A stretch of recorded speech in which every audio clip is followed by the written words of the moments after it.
আসসালামু আলাইকুম। নদীতে থাকা লাশ, ভেসে যাওয়া লাশগুলো নিয়ে কথা বলতেছেন আমাদের হাসনাত আবদুল্লাহ ভাই। আর কি বলেন তার সম্পর্কে? আসসালামু আলাইকুম। ধরেন আপনার এলাকায় এই মুহূর্তে আপনার পাশ দিয়ে বয়ে চলা নদীতে একটা লাশ ভেসে উঠলো। তখন আপনি তৎক্ষণাৎ পুলিশকে খবর দিলেন যে এই লাশটাকে উদ্ধার করার জন্য, যে এই লাশটা এসে উদ্ধার করে পোস্টমর্টেম করে যে আইনগত প্রক্রিয়া আছে সেগুলো মেনটেন করার জন্য পুলিশ আসলেন। পুলিশ এসে সেই লাশটা আপনার বাসা থেকে ফর এক্সাম্পল 50 কিলোমিটার দূরে আপনার সদর হসপিটালে নিয়ে গেলেন। সেখানে পোস্টমর্টেম করা, সেখানে হচ্ছে ডোমকে রাজি করানো, তারপর হচ্ছে জানাজা, দাফন কাফন, এই প্রত্যেকটা কার্যক্রম পুলিশ নিজে উপস্থিত থেকে করলেন বা করেন। এটাই, পুলিশ ছাড়া এই কার্যক্রমগুলো কেউ করে না। অথবা কেউ হারিয়ে গেলেন, অথবা কেউ আত্মহত্যা করলেন, এই যে কার্যক্রমগুলোকে আমরা পুলিশকে দিয়েই হচ্ছে আমরা করতে হয়। এখন কয়েকটা প্রশ্ন এখানে। আপনার বাসা থেকে বা নদীর পাড় থেকে লাশটা জেলা সদরে নিয়ে যাওয়ার জন্য যে খরচটা হয়েছে, অ্যাম্বুলেন্স ম্যানেজ করা, ডোম ম্যানেজ করা, হসপিটালের যে খরচ, এই খরচটা আসলে কে দেয়? এই খরচটা দেয় হচ্ছে সেখানে নিয়োজিত যিনি দায়িত্বপ্রাপ্ত এসআই কনস্টেবল বা যিনি যান, পুলিশের যে সদস্য যান, তাকেই কিন্তু এই খরচটা বহন করতে হয়। যেই 10-15 হাজার টাকা খরচ হয়, তাকে এই খরচটা বহন করতে হয়। যদিও সরকারি নিয়ম আছে যে এই খরচটা ফেরত দেওয়া হয়, কিন্তু যেই টাকা খরচ হয় আর যেই টাকা ফেরত দেওয়া হয়, ফর এক্সাম্পল 10,000 টাকা যদি খরচ হয়, সেখানে ফেরত দেওয়া হয় 500, 1,000, 2,000 টাকা। তো সেটা দেখা যায় খরচ হওয়ার তুলনায় প্রাপ্তির যেই ব্যবধান, সেটা দৃশ্যমান অনেক বেশি ব্যবধান। তো এই পুরো খরচটা কিন্তু পুলিশকেই বহন করতে হয়। দ্বিতীয়ত হচ্ছে, আপনি যদি আপনার এলাকার থানাগুলাতে যান, থানাগুলাতে গিয়ে যদি দেখেন যে আপনার এলাকার এসআই কনস্টেবল বা আপনার যারা সেবা দিয়ে থাকেন যে পুলিশগুলা কোন ধরনের পরিবেশে থাকেন, আপনি বিশ্বাস করেন, যদি আপনি ওই পরিবেশটা দেখেন, আমরা ইউনিভার্সিটিতে যেভাবে গণরুমে ছিলাম, এক রুমে গাদাগাদি করে অনেকজন, ফ্লোরিং করা, শুধুমাত্র তোষকটা থাকতো, উপরে ফ্যান নাই, যথাযথ পয় নিষ্কাশন ব্যবস্থা নাই, তারপরে হচ্ছে ভেন্টিলেশন সিস্টেম নাই। এটা মানবীয় জীবন বলতে যেটা বোঝায়, আপনার থানাগুলোতে পুলিশরা সেই ধরনের পরিবেশে থাকে। এখন একটা পুলিশ আপনার ডিউটি করে এসে রাতে যদি এই ধরনের একটা পরিবেশে ঘুমায়, আমরা কি তার কাছ থেকে প্রত্যাশিত সেবা আমরা কিভাবে এক্সপেক্ট করব? মানে এটা এটা একটা মানবীয় জীবন থানাগুলাতে আসলে পুলিশের জন্য ব্যবস্থা করা হয়েছে। এত বছরেও পুলিশ এই সেবাগুলোতে, এই মৌল মানবিক পুলিশের যেই বেসিক যে সেবাগুলা, সেগুলো এখনো পর্যন্ত কিন্তু সংস্কার করা হয়নি। তৃতীয়ত, সবচেয়ে গুরুত্বপূর্ণ এবং তৃতীয়ত যেই অসুবিধাটি আমি থানাতে দেখলাম এই কয়েক মাসে, সেটা হচ্ছে আপনার থানা থেকে একটা অপরাধ কার্যক্রম সংগঠিত হয়, ফর এক্সাম্পল 15 কিলোমিটার, 20 কিলোমিটার দূরে। একদিনে অনেকগুলো অপরাধ কার্যক্রম সংগঠিত একটা থানায় হতে পারে। পারিবারিক কলহ, মাদকের সমস্যা, ছিনতাই, ডাকাতি, চুরি, একাধিক সমস্যা সেখানে ঘটতে পারে। এখন প্রশ্ন হচ্ছে, একটা থানায় যদি আমার 16-17টা ইউনিয়ন, 20টা ইউনিয়ন, কোনো কোনো জায়গায় তারও বেশি ইউনিয়ন, প্রত্যেকটা জায়গায় যদি কোনো ধরনের অপরাধ কার্যক্রম সংগঠিত হয়, ধরি 10টা জায়গায় সংগঠিত হলো বা 5টা জায়গায় সংগঠিত হলো, আমার এই 5টা জায়গায় কিন্তু তাৎক্ষণিক রেসপন্স করতে হয়। এখন তাৎক্ষণিক যদি আমরা রেসপন্স করতে চাই, সেই জায়গাগুলোতে পৌঁছাইতে অবশ্যই অবশ্যই আমাদের গাড়ির প্রয়োজন।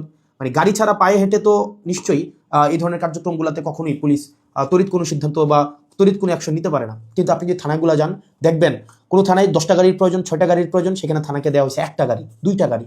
এখন পুলিশ তার বাসায় বসে থাকে না। আপনি কল দিলেন যে এখানে ঝামেলা হয়েছে, মানুষ মারা গিয়েছে, চুরি হয়েছে, খুন হয়েছে, পুলিশ কিন্তু আসতে হয়। তাহলে পুলিশ কিভাবে আসে? পুলিশ দেখা যায় একটা ভ্যান ভাড়া করে, একটা অটো ভাড়া করে, অথবা দেখা যায় একটা লেগুনা ভাড়া করে, সেইটা করে কিন্তু তাকে যেতে হয়। ওই যে ভাড়ার টাকাটা, এই ভাড়ার টাকাটাও কিন্তু পুলিশের পকেট থেকে দিতে হয়। দ্বিতীয়ত, এই যে ভাড়া করে যাওয়া আসা, তার যেই সময় নষ্ট হয়, সেক্ষেত্রে দেখা যায় যারা অপরাধ সংঘটিত করে তারা কিন্তু ইতিমধ্যেই সে জায়গা থেকে চলে যায় এবং আমরা সেবা বঞ্চিত হই। সেজন্য আপনি যদি পুলিশকে যুগোপযোগী করতে চান, পুলিশকে যদি আপনি হচ্ছে তার সেবা তাৎক্ষণিক জনগণের কাছে পৌঁছাইতে চান, অবশ্যই অবশ্যই তার ট্রান্সপোর্টেশন ব্যবস্থাটা অবশ্যই অবশ্যই যথাযথভাবে করতে হবে। আপনি পুলিশকে ট্রান্সপোর্টেশনের গাড়ি দিবেন না। গাড়ি বলতে এখানে একটা পুলিশকে একটা গাড়িটা বোঝানো হয় নাই, একটা কাভার্ড ভ্যান দেন, একটা 10টা পুলিশ একসাথে মুভ করতে পারে। তারপর হচ্ছে একটা থানায় যদি আপনি 5টা 6টা গাড়ি দেন, তাহলে সেক্ষেত্রে কিন্তু ওই এলাকার অপরাধ কার্যক্রম অবশ্যই অবশ্যই দৃশ্যমান কমে আসবে। কারণ পুলিশ ইমিডিয়েট রেসপন্স করতে পারবে। কারণ পুলিশ যদি ইমিডিয়েট রেসপন্স করতে না পারে, অপরাধ সংঘটিত হয়ে যাওয়ার পরে যদি রেসপন্স করতে হয়, সেক্ষেত্রে দেখা যায় দিন শেষে অপরাধী কিন্তু পালিয়ে যায়। সেজন্য পুলিশের দক্ষতা, পুলিশের সেবা যদি আপনি জনগণের দ্বারগোড়া পৌঁছাতে চান, অবশ্যই অবশ্যই আপনার ট্রান্সপোর্টেশনের ব্যবস্থা উন্নতি করতে হবে। এখন আমাদের বর্তমান বিদ্যমান যে পুলিশ ব্যবস্থা রয়েছে, এই পুলিশ ব্যবস্থার থানাগুলোতে, আমি থানাগুলোর কথা বলবো, থানাগুলোতে তাদের অ্যাকোমোডেশন সমস্যা, তাদের বাসা, তাদের থাকার জায়গা নাই ঠিকঠাকভাবে, গণরুমের মতো তাদেরকে থাকতে হয়, এবং তাদেরকে যে বেতন দেওয়া হয়, এই বেতন দিয়ে যে একটা স্বাভাবিক জীবনযাপন করবে, সেটা কোনোভাবেই সম্ভব না।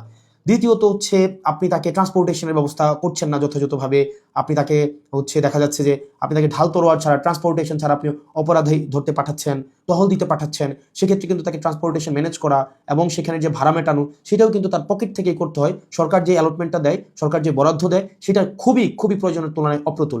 তৃতীয়ত হচ্ছে আপনি পুলিশে একটা হচ্ছে, আমি অনেকগুলো অফিসারের সাথে কথা বলেছি, রিটায়ার্ড অফিসার, চাকরিরত অফিসার, তাদের সাথে কথা বলেছি। পুলিশে ম্যানেজ করে নেওয়া একটা কালচার আছে, ম্যানেজ করে নেওয়া একটা কালচার। ফর এক্সাম্পল, আপনি কনস্টেবলকে পাঠাইলেন কোন একটা জায়গায় আসামি ধরার জন্য, সেখানে 5,000 টাকা খরচ হবে যে আসামিটা ধরতে, ট্রান্সপোর্টেশন কস্ট বা তদন্ত এই জায়গাগুলোতে। তখন কনস্টেবল তার মানে ঊর্ধ্বতন কর্মকর্তাকে উনি বললেন যে স্যার টাকা কোথায় পাবো, তখন বলে ম্যানেজ করে নাও। এখন ম্যানেজ করে নেওয়া অর্থ সেটা নিশ্চয়ই আমরা বুঝেছি, ম্যানেজ করে নেওয়া বলতে কি বোঝাচ্ছে। এবং আরও শঙ্কার বিষয় সেটা হচ্ছে পুলিশের অনেক বড় বড় প্রোগ্রাম হয়। এই প্রোগ্রামে অনেক ক্ষেত্রে, সব ক্ষেত্রে না, কিছু কিছু প্রোগ্রাম আগে হতো, এখন বর্তমানে আছে কিনা এটা আপনারা জানাবেন। আগে এরকম নাকি হতো, মানে পুলিশের অনেকেই জানিয়েছে এরকম নাকি হতো, একটা বড় প্রোগ্রাম হবে, এই প্রোগ্রামে দেখা যায় ঊর্ধ্বতন কর্মকর্তারা অধীনস্থ কর্মকর্তাদের হচ্ছে ভাগ করে দিত যে খাবারের দায়িত্বটা তোমার, ডেকোরেশনের দায়িত্বটা তোমার, লাইটিং এর দায়িত্বটা তোমার। তো এখন টাকা আসবে কোন জায়গা থেকে? ম্যানেজ করে নাও। তো দেখা যায় অধস্তন কর্মকর্তারা সেটাকে ম্যানেজ করে নিতেন। তো নিশ্চয়ই ম্যানেজ করাটা সরকারের দায়িত্ব, ম্যানেজ করা তো অবশ্যই কোনো কর্মকর্তা কর্মচারীর দায়িত্ব না। কিন্তু দেখা যায় অধিকাংশ ক্ষেত্রেই সরকার যে বাজেট বরাদ্দ দেয় পুলিশকে, এবং যেই পরিমাণ পুলিশের প্রয়োজনীয়তাটা, যে পরিমাণ আমরা দেখলাম ল অ্যান্ড অর্ডার রিস্টোর করার ক্ষেত্রে, সামাজিক শৃঙ্খলা বজায় রাখার ক্ষেত্রে, শুধু শুধু যে গুম খুন এগুলো হচ্ছে নিরসনের ক্ষেত্রে পুলিশের অবদান বা পুলিশের কার্যক্রম বিষয়টা এমন না। স্বাভাবিক শান্তি শৃঙ্খলা, নিরাপত্তা, জীবনমালের নিরাপত্তা নিশ্চিত করার ক্ষেত্রে কিন্তু পুলিশের স্বাভাবিক অনেক ধরনের কার্যক্রম হয়। আপনার পরীক্ষা ডিউটি থেকে শুরু করে অনেক ধরনের কার্যক্রম হয়, এবং পুলিশেরকে আরও বিভিন্ন কাজে ব্যবহার করা হয়। যেমন এটা খুবই খুবই, আমি পার্সোনালি এই জিনিসটাকে আমি সবার সামনেই বলছি, এই জিনিসটাকে আমি পার্সোনালি এই জিনিসটাকে কখনোই ওয়েলকাম করবো না। অপ্রয়োজনীয় প্রোটোকল দেওয়া, যে যদি এলাকায় এমপি যায়, পুলিশকে দেখা যায় প্রোটোকল দিতে, মানে অপ্রয়োজনীয়। দেখা যায় ওসিকে আমরা অতীতেও দেখেছি, ওসি সবসময় হচ্ছে আপনার এমপির সাথে সাথে থাকতে হয়, থাকেই থানায় একটা গাড়ি। এখন একটা গাড়ি নিয়ে যদি আপনার ওসি বা অন্য কর্মকর্তারা আপনার এমপির সাথে সারাদিন ব্যাপী থাকতে হয়, যেখানে যায় সেখানে যেতে হয়, তাহলে ওসিও কিন্তু তার স্বাভাবিক থানা কার্যক্রম করতে পারে না, সাধারণ মানুষ সেবা বঞ্চিত হয়। একই সাথে সাথে যেটা গাড়ির, এই গাড়িটাও কিন্তু অপচয় হয়। সেজন্য, এবং আপনারা জেনে থাকবেন যে এমপির সাথে পুলিশ সবসময় থাকে, কিন্তু এটা কিন্তু কোনো নিয়মে নাই, কোনো প্রোটোকলে নাই। এমপির সাথে পুলিশ থাকবে, এটার কোনো প্রোটোকল নাই, কোনো প্রোটোকলেই নাই। এটা হচ্ছে আগে রাজনৈতিক যে কালচার ছিল, রাজনৈতিক কালচারে পুলিশ এমপির একটু নজরে পড়ার জন্য বা একটু স্বাভাবিকভাবে এই কার্যক্রমগুলো পুলিশকে রাজনীতিকীকরণ হওয়ার কারণে পুলিশ যে স্বপ্রণোদিত হয়ে সব ক্ষেত্রে করেছে বিষয়টা এমন না, পুলিশকে করতে বাধ্য করা হয়েছে ক্ষেত্র বিশেষে। তো সেজন্য আমরা যদি পুলিশের সেবাটাকে জনগণের দোরগোড়ায় পৌঁছাতে চাই, আমরা যদি চাই জনগণ যথাযথভাবে পুলিশের সেবাটা পাক, তাহলে কিন্তু অবশ্যই আপনি পুলিশের, বিশেষ করে থানা পর্যায়ের, থানা পুলিশের, কারণ সবচেয়ে বেশি কিন্তু থানায় পুলিশকে স্বাভাবিক সাধারণ মানুষ দেয়, আপনি থানার পুলিশের অবশ্যই আপনি তার আবাসন ব্যবস্থা নিশ্চিত করতে হবে, যথাযথভাবে তার বিশ্রামের পরিবেশ আপনি নিশ্চিত করতে হবে, নিরাপদ পানির ব্যবস্থা নিশ্চিত করতে হবে, খাবারের ব্যবস্থা নিশ্চিত করতে হবে, এবং তার ডিউটির এখানে একটা প্রোটোকল আপনার নিশ্চিত করতে হবে। আপনি 24/7 একটা মানুষ কখনোই, একটা স্বাভাবিক মানুষ স্বাভাবিকভাবে কখনোই ডিউটি করতে পারে না। 2 নম্বর বিষয় হচ্ছে ট্রান্সপোর্টেশনের ব্যবস্থাটাকে আপনি নিশ্চিত করতে হবে। একটা থানায় একটা গাড়ি দিয়ে একটা থানা কখনোই চলতে পারে না, 2টা গাড়ি দিয়ে একটা থানা কখনোই চলতে পারে না। আপনি পুলিশের উপর চাপিয়ে দেবেন যে ম্যানেজ করে নাও। পুলিশ যখন ম্যানেজ করতে যাবে, তখনই কিন্তু জনগণ পুলিশের হচ্ছে একটা সাংঘর্ষিক অবস্থা তৈরি হয়, তখনই হচ্ছে উৎকোচ গ্রহণের হচ্ছে এক ধরনের বৈধতা মানসিকভাবে উৎপাদিত হয়। সেজন্য আমরা পুলিশকে এই ম্যানেজ করে নেওয়ার প্রবণতায় না ঠেলে দিয়ে সরকারের কাছে এই বিষয়গুলো নিয়ে আমাদের আহ্বান থাকবে বাজেট বৃদ্ধি করা, এবং সেগুলোর হচ্ছে আমাদের যে টেকনিক্যাল জায়গায় আমাদের রিসোর্স, সেখানে হচ্ছে আমাদের ইনস্টল করতে হবে। তৃতীয়ত, তার মানে অ্যাকোমোডেশন, তারপর হচ্ছে ট্রান্সপোর্টেশন, আর হচ্ছে 3 নাম্বার যেটা হচ্ছে অযাচিত যেই রাজনীতিকীকরণের যে বিষয়টি রয়েছে, সেটি থেকেও পুলিশকে আমাদের মুক্তি দিতে হবে। সাধারণ জনগণ এবং পুলিশের মাঝখানে কোনো মধ্যস্বত্বভোগী থাকা কখনোই উচিত না।